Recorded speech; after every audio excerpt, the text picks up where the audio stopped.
사람은 어려움을 당할 때 자기보다 형편이나 처지가 나은 사람이 위로하면 별로 도움이 귀에 들어오지를 않습니다. 반면에 처지가 같거나 자기보다 형편이 못한 사람으로부터 위로를 받게 되면 그래도 저도 잘 이겨내고 있는데 나라고 못 이겨내겠는가, 상당히 위로가 될 수 있습니다. 어제가 세월호 참사 2주기입니다. 누가 과연 유가족들의 마음을 위로해 줄 수 있을까, 그런 생각을 해보죠. 철저한 책임 규명과 처벌, 또 다음에 그와 비슷한 사고가 발생하지 않도록 재발 방지 대책을 세워서 우리의 자녀들 또 우리들이 여행길이나 어떤 경우라도 안전할 수 있도록 해주는 것, 이것은 당연한 일이지만 이러한 일들이 잘 진행이 된다고 할지라도 자식을 잃은 유족의 그 마음이 위로되지는 않을 것입니다. 거의 자식을 먼저 보낸 부모들의 심적 상태는 거의 파산 상태, 그 마음이 심성이 다 파괴되는 그런 경우가 그러한 사건 사고로 인해서 가족을 잃은 대부분의 그 유족들의 마음인 것을 보면 오늘 우리들이 하나님의 은혜 속에서 안전하고 복된 삶을 사는 것이 얼마나 위로가 되는가 하는 생각을 하게 됩니다. 오늘 우리 읽은 이 말씀에서 나오는 것처럼 남편과 아들을 다 잃어버린 나오미의 형편은 참 딱합니다. 아마 그도 며느리들과 함께 노년을 지내고 싶었을 것입니다. 그럼에도 젊은 며느리들의 장례를 생각하고는 고향으로 돌려보내려고 하였습니다. 간혹 슬픔을 당한 그런 가정 이런 데 가보면 옆에서 위로하는 사람들이 그런 이야기를 하더라고요. 죽은 사람은 죽은 사람이고 그래도 산 사람은 살아야지, 뭐 좀 먹으라고, 안 먹고 있으니까 그렇게 이야기하면서 위로하는 것을 보면 그것은 대부분이 그런 어려운 상황을 겪었으면서도 그것을 이겨낸 생존자들의 지혜를 말하는 것이 아닌가 생각하면서 이 나오미도 바로 그러한 지혜를 가지고 있었던 것 같습니다. 돌아가라, 시어머니가 돌아갈 것을 설득하니까 이 큰 며느리인 오르바는 슬픈 이별을 통곡으로 답하면서 자기 인생을 위해서 친정으로 돌아갔습니다. 이 오르바가 돌아가자 나오미는 둘째 며느리인 룻에게도 돌아가라고 했습니다. 15절에 보면 나오미가 또 이르되 보라, 내 동서는 그의 백성과 그의 신들에게로 돌아가나니 너도 너의 동서를 따라 돌아가라 하니 했습니다. 그런데 룻은 돌아갈 생각이 전혀 없었습니다. 오히려 무덤에 이르기까지 시어머니와 함께 하겠다고 했습니다. 시어머니가 죽어서 매장하는 바로 그곳에 자기도 묻힐 것이라고 했습니다. 더 이상 돌아가라고 할 수 없을 정도로 룻의 결심은 확고했습니다. 그래서 나오미는 며느리에게 더 이상 돌아가라고 할 수가 없었습니다. 16절과 17절에 나타나는 룻의 감동적인 결심을 우리 다 같이 한번 다시 읽어보도록 하겠습니다. 16절 17절입니다. 룻이 이르되 내게 어머니를 떠나며 어머니를 따르지 말고 돌아가라 강건하지 마옵소서. 어머니께서 가시는 곳에 나도 가고 어머니께서 머무시는 곳에서 나도 머물겠나이다. 어머니의 백성이 나의 백성이 되고 어머니의 하나님이 나의 하나님이 되시리니 어머니께서 죽으시는 곳에서 나도 죽어 거기 묻힐 것이라. 만일 내가 죽는 일 외에 어머니를 떠나면 여호와께서 내게 벌을 내리시고 더 내리시기를 원하나이다 하는지라. 여러분 가슴이 찡하지 않습니까? 남편도 없고 자식도 없기 때문에 자기 동서 오르바와 같이 시어머니를 떠나면은 바로 남남이 되어버릴 수 있는 그런 처지에 있었지만은 시어머니 나오미를 마치 낳아준 친정 어머니를 대하듯이 죽음에 이르도록 같이 살겠다고 낯선 곳에 따라가겠다고 나서는 루스의 말은 이해관계에 민감한 요즘 시대를 생각하면은 우리의 가슴을 울리는 그 울림이 큽니다. 아들을 가지신 여러분들은 모두 다 룻과 같은 며느리를 얻으시기를 축원합니다. 아멘 안 하시는 분은 막 그냥 되는 대로 살아보시려고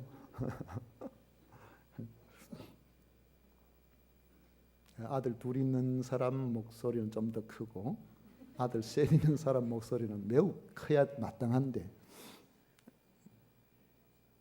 축원합니다. 네. 딸 가진 사람은 뭐 이런데 아멘 하면은 딸 빼앗길까 싶어가지고 조금 조심이 될란가요? 오늘 현 시대를 살아가는 불신자들은 룻을 어떻게 평가할까 참 궁금합니다. 어찌되었든 나오미는 그래도 복이 많은 여인임이 분명합니다. 나오미는 더 이상 룻을 설득할 수 없음을 알고 며느리와 함께 그가 떠나왔던 베들레헴으로 돌아갔습니다. 베들레헴에 돌아가자 고향의 온 성읍 사람들이 아주 떠들썩하게 맞이했습니다. 이가 나오미가 아니냐? 이 반응은 10년 만에 다시 돌아온 나오미가 반갑기도 하면서도 도대체 이게 어찌 된 일이냐는 반응으로 생각할 수 있습니다. 돌아온 이들의 모습만 보고도 이 나오미의 그 처지가 어떠한지를 금방 알아차렸을 것이기 때문입니다. 남편과 자식도 없이 젊은 모함 여자 하나를 데리고 왔으니 어찌 궁금하지 않았겠습니까? 나오미는 솔직히 자신의 형편을 드러내놓습니다. 20절에 보면 나오미가 그들에게 이르되 나를 나오미라 부르지 말고 나를 마라라 부르라 했습니다. 나오미는 뜻이 즐거움이에요. 마라는 그 뜻이 괴로움입니다. 자기 이름이 원래 즐거움이라는 뜻이지만은 지금의 내 형편은 괴롭다는 것이죠. 그리고 자기의 처지를 담담히 말합니다. 내가 모압으로 살려고 떠날 때는 풍족한 상태였지만은 지금은 빈손으로 돌아오게 되었다는 것입니다.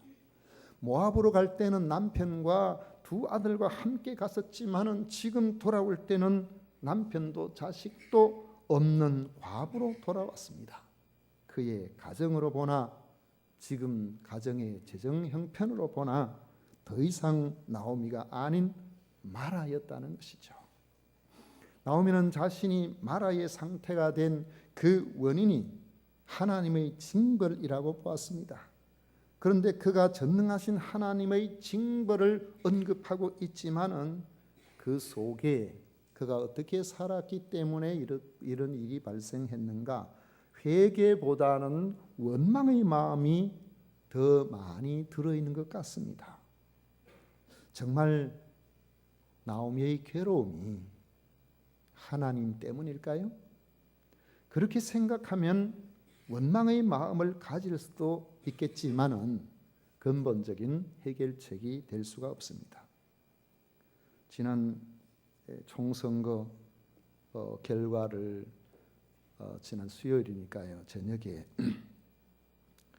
6시 돼가지고 출구조사 나오는데 보니까 비례대표에서 기독자유당이 2사람 될 것으로 나왔다 그래서 제가 그런 이야기를 예배 마치고 광고에 했는데 제 말이 시건이 돼버렸어요. 나중에 나온다 보니까 아니더라고요. 좀 모자라가지고 안 됐더라고요. 참 말 어렵습니다.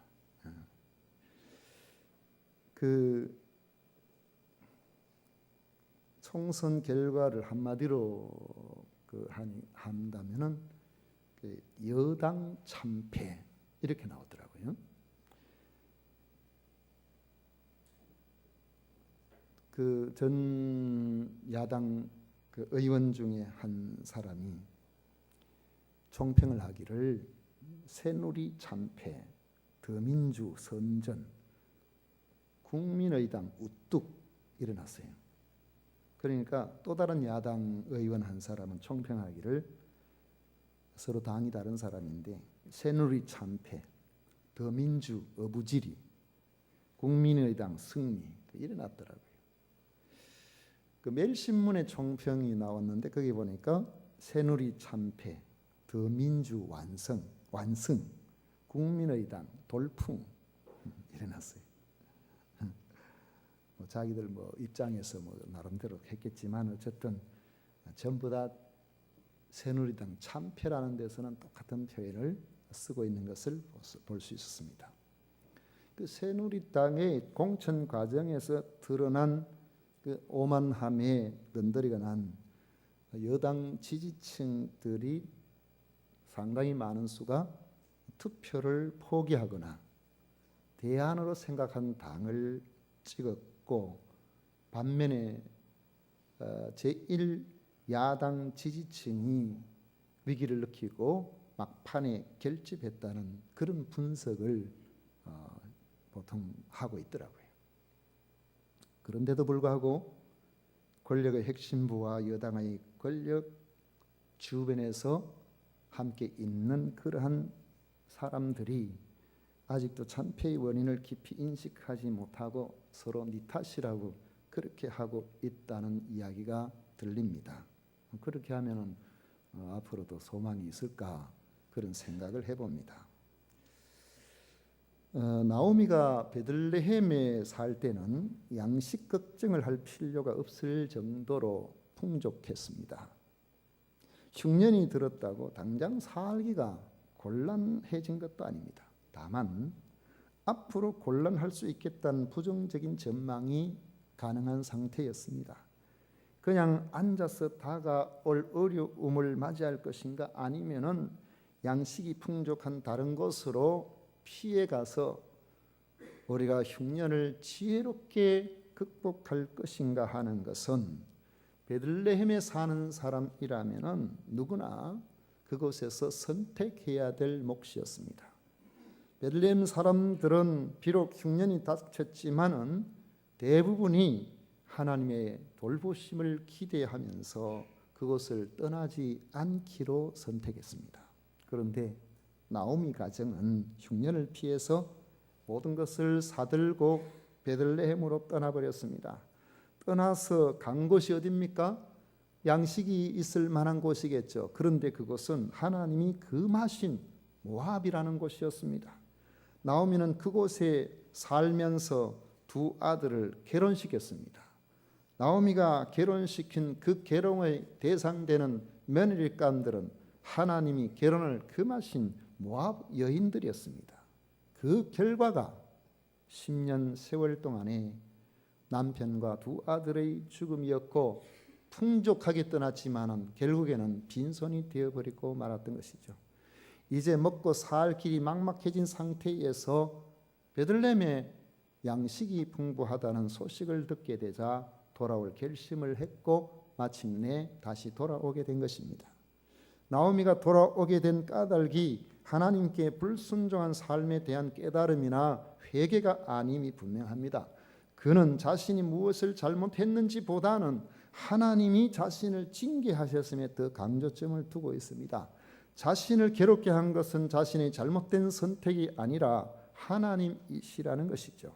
간혹 심성이 한없이 좋은 사람들이 있는데, 그렇지만은 그 심성이 좋은 것이 믿음이 좋은 것하고 반드시 일치되는 것은 아님을 우리는 종종 보게 됩니다. 나오미의 행동을 보면 심성은 좋은 사람이지만은 신앙의 여인은 아니었다고 판단할 수 있습니다. 우리는 고난이 왔을 때에 고난의 근본적인 원인이 무엇인지를 생각해야 합니다. 하나님의 징벌 때문에 괴롭게 되었다면 왜 하나님께서 징벌하셨는가? 그것을 생각해야 되는 것이죠. 그리고 그 원인을 깨닫고 회개하고 돌이키면 하나님께서는 기꺼이 그를 위로하시고 그를 회복시켜 주시는 것입니다. 하나님께서는 아무리 악인이라고 할지라도 회개하고 돌아오면 용서하기를 기뻐하시는 분이십니다. 에스겔서 18장 21절 23절까지의 말씀에 보면 이런 내용이 나옵니다. 그러나 악인이 만일 그가 행한 모든 죄에서 돌이켜 떠나 내 모든 율례를 지키고 정의와 공의를 행하면 반드시 살고 죽지 아니할 것이라. 그 범죄한 것이 하나도 기억함이 되지 아니하리니 그가 행한 공의로 살리라. 주 여호와의 말씀이니라. 내가 어찌 악인이 죽는 것을 조금인들 기뻐하랴. 그가 돌이켜 그 길에서 떠나 사는 것을 어찌 기뻐하지 아니하겠느냐. 하나님이 기뻐하실 공의는 과거에 살았던 그 악이 아니라 거기에서 돌이켜서 이제는 하나님께서 기뻐하시는 모습으로 살려고 하는 그것을 하나님께서는 공의로 봐주시는 겁니다. 그리고 이 과거를 잊어버리겠다고 말씀하고 계시고 앞으로 하나님께서 붙드시는 은혜로 하나님께서 그를 향하여서 죽지 않고 살게 하겠다고 말씀하고 계시는 것입니다. 그런데 만약에 아이가 선생님께 야단 맞았다고 여러분 뉴스 간혹 듣잖아요. 그 부모가 찾아와서 학교 선생님에게 찾아와서 학교 선생님의 폭언을 하거나 교무실에 찾아와서 난동을 부리고 이런 뉴스를 접하는 경우가 있는데 우선 보면은 직접적인 원인이 내 자식이 선생님한테 야단 맞았다 이것으로 생각할 수 있겠지만은 야단 맞은 원인이 만약에 그 학교에서 반에서 여러 아이들에게 이 학습의 분위기를 해친다든지 뭐 좋지 않은 뭐 그런 일이 있어서 너 그러지 마라 했는데 눈을 부라르고 우리 아빠도 나한테 꾸중 안 하는데 당신이 뭔데 그러고 막 이래가지고 막 성을 못 참아서 한 대 때렸다고 생각해 보십시오. 근데 그 원인을 모르고 왜 당신이 내 귀한 자식 때렸냐고 그것만 가지고 이야기한다면은 그런 경우에 그 자식이나 부모나 희망을 우리는 찾아보기가 어려울 것입니다. 아이고 저래가 뭐가 되겠나, 그 자식은 어떻게 되겠나 그런 생각을 할 수 있죠. 나오미는 하나님에 대해서 전능자라고 말하고 있지만은 사실은 전능하신 하나님을 믿지를 않았어요. 그는 하나님을 여호와라고 부르고 있지만은 하나님의 약속대로 살면은 하나님께서 책임져 주신다는 그 언약의 하나님을 믿지 않았던 것입니다. 그러니까 흉년 드니까 그만 하나님께서 금하신 곳으로 가버리고 하나님께서 원하시지 않는 그런 일들을 해버리고 자기 지혜로 자기 생각으로 판단하고 행동하고 자기 생각으로 그렇게 살아온 것이죠. 믿음의 길이라는 것은 노력해서 우리가 착한 사람이 되는 것이 아닙니다. 전능하신 하나님 여호와 하나님을 믿고 살아가는 절대적으로 하나님을 신뢰하는 신앙의 사람이 되는 것입니다. 나오미는 심성은 좋아 보이지만은 믿음이 좋은 사람은 아니었다는 것이죠. 그럼에도 불구하고 그는 모압 땅에서 돌아왔습니다.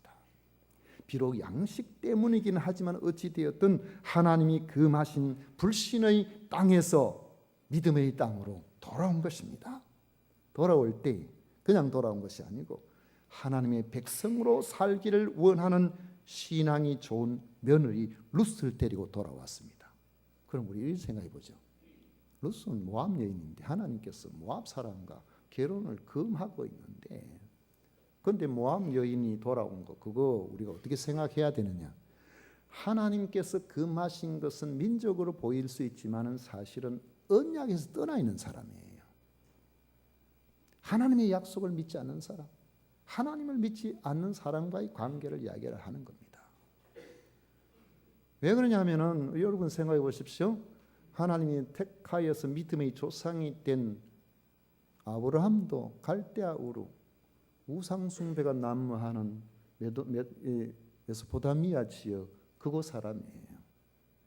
그 이방 지역에서 하나님께서 불러냈을 때 아멘 하고 옴으로 하나님의 백성이 된 겁니다. 그 언약에 순종함으로 백성이 된 거죠. 이스라엘 백성들이 애굽에서 400년 동안 종살이 하다가 마침내 자유를 얻어서 그들이 나오게 될 때에 이스라엘 백성들만 온 것이 아니라 성경은 거기에 중단 잡족이 같이 나왔다 그랬습니다. 중단 잡족이란 이스라엘 백성이 아닌 수많은 사람들이 그때 함께 나왔는데 그 함께 나온 그 사람들이 나오기 전에 그들은 하나님의 백성이 아니었지만은 하나님의 백성들이 나올 때 그 언약에 참여함으로 그들은 이스라엘 사람이 된 겁니다. 하나님의 언약에 참여하는 사람이 하나님께서는 하나님의 백성으로 받으시는 거예요. 진멸의 대상이 되어 있던 여리고에 사는 라합도 그는 모리아족이었지만은 그러나 그가 하나님의 약속을 믿고 그 약속을 받아들일 때에 그는 하나님의 백성으로 편입되게 된 것입니다. 룻은 비록 그가 모압 여인이지만은 어머니의 하나님이 나의 하나님이 되겠다고 그렇게 나왔기 때문에 하나님께서는 그를 하나님의 백성으로 받으시는 것입니다. 바로 나오미가 돌아올 때에 이런 신앙이 좋은 며느리를 데리고 왔다는 것, 여러분 이것이 나오미에게는 큰 복이 되는 것입니다. 이 두 가지 사실, 모압에서 다시 돌아왔다는 것, 그리고 룻을 데리고 왔다는 이것은 기쁨의 나오미가 지금까지 괴로움의 나오미로 되어 있었지만은 다시 기쁨의 나오미가 될 수 있는 소망의 싹을 보여주고 있는 것입니다. 이스라엘 사람이라면은 흉년이 든다고 그 땅을 쉽게 떠나지 않습니다.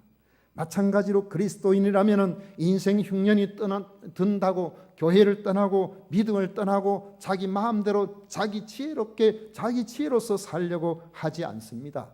그러면은 있던 소망도 사라져 버립니다. 나오미가 철저히 망했지만은 베들레헴에 돌아온 것처럼 여러분 믿음을 회복하고 교회로 돌아오면 그는 소망이 있는 것입니다. 나오미에게 믿음 좋은 룻이 붙어준 것처럼 하나님께서는 신앙이 좋은 사람을 그에게 붙여주심으로 소망이 있게 해주시는 것입니다. 22절을 보면 베들레헴으로 돌아온 나오미에게 하나님께서는 놀라운 은혜를 베풀어 주십니다. 22절 같이 읽습니다. 나오미가 모압 지방에서 그의 며느리 모압 여인 룻과 함께 돌아왔는데 그들이 보리 추수 시작할 때에 베들레헴에 이르렀더라. 돌아와서 베들레헴에 이르렀을 그때가 보리 추수를 막 시작할 때였다는 것이죠. 그 제가 일부 예배 때 그런 이야기 했어요. 왜 하나님께서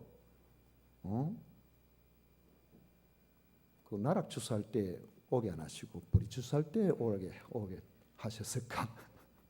왜 그럴까요? 왜 그럴까요? 이스라엘에는 나락 농사를 안 지어요.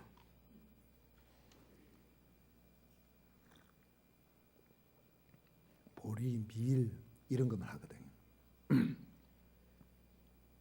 보리 추수를 시작할 때라면은 이때가 밀 추수를 시작할 때와 같이 겹치게 되죠. 제가 성지순례 가서 저기 갈릴리 호수 아마 남쪽 경계선쯤 되는 나사렛 쪽에 보니까 거기 주로 황토가 많더라고요. 땅이 아주 붉게 돼 있는데 대부분 여러 곳에 갈아서 밀을 심어놨는데 밀이 우리나라보다는 한 달, 두 달 정도가 좀 더 빠르게 커 있는 것 같더라고요. 그 모습이 얼마나 아름답게 느껴지는지. 거기에 이렇게 길을 따라서 이렇게 길이 나 있는데 보니까 북쪽에서 예수님께서 12제자 데리고 오시는 것 같은 그런 느낌이 들더라고. 여러분 할 수만 있으면은 이스라엘은 꼭 성지순례를 한번 가보시면 좋을 것 같아요. 가보면은 지명도 익숙하고 우리가 설교로만 그리고 듣기만 하던 이걸 가서 보면 현지에서 예수님이 이곳에 다니셨겠구나, 여기서 이런 일이 있었겠구나, 그 자체가 감동이 되고 얼마나 은혜가 되는지 저도 언젠가는 다시 한번 가보고 싶은 그런 마음이 생깁니다만, 나오미가 베들레헴에 이르렀을 때에 보리 추수를 막 시작할 때였다 하는 것이 나오미에게는 큰 은혜입니다. 잘 모르고 돌아왔을지도 모르겠습니다. 어쩌면 그다지 순수하지 않은 모습을 가지고 돌아왔을 수도 있습니다. 왜요? 양식 따라 나갔다 양식 따라 돌아왔거든요. 그러나 그럼에도 불구하고 하나님께서는 돌아오는 사람에게 살 길을 열어주신다는 것을 알 수 있습니다. 그 소망의 원인은 어쩌면 나오미에게 보다는 하나님의 백성이 되고자 하는 룻에게서 찾을 수 있습니다. 어머니를 따르겠다면서 룻이 한 고백을 보십시오.